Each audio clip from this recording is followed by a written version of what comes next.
burger. Ibig sabihin, ganun siya yung Yes po, nakakagat. makapal po siya. Pinagsama yung pizza at saka burger. So I will follow the leader, okay?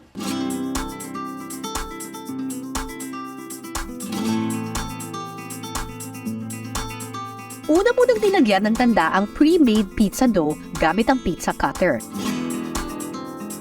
Sunod na pinahira nito ng tomato sauce. Sa isang bahagi ng dough, lalagyan ng special margarine. Lalagyan ng quick melting cheese. At para sa toppings, lalagyan ng ground beef. At quick melting cheese ulit. Sunod na ilalagay ang mushrooms, pipino, bell pepper, pineapple, ham at mozzarella cheese. Sunod na gagawin ang ilalim na parte ng pizza burger. Sa pre-made dough, maglalagay ulit ng tomato sauce, quick melting cheese, at saka ipapatong ang dambuhalang burger patty. Next ma'am, yan. Kukunin natin yung patty na patong na. Ayun! Naku, ito yung patty, oh! Mga kapuso ko! Yan, no? Malaki po Yes! siya. At saka, real beef, ay, yung kapal! Kapal yan ma'am. Real beef talaga to, Apo. kuya?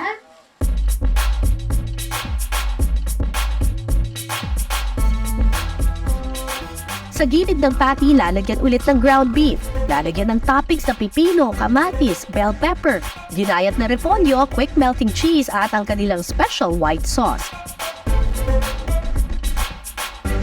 Pagkatapos, sabay na lulutuin sa oven sa loob ng 10 minuto.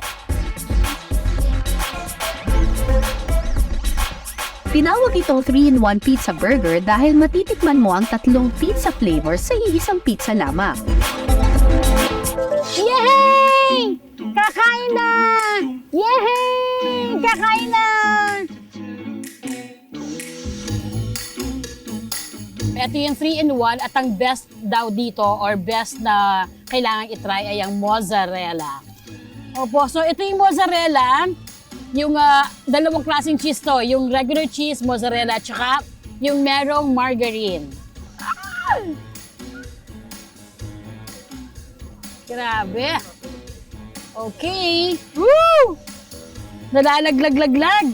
Ang dami kasing ingredient. Mmm! Mmm! Mmm! The best! Kuya, anong ginawa mo? Mmm! Grabe!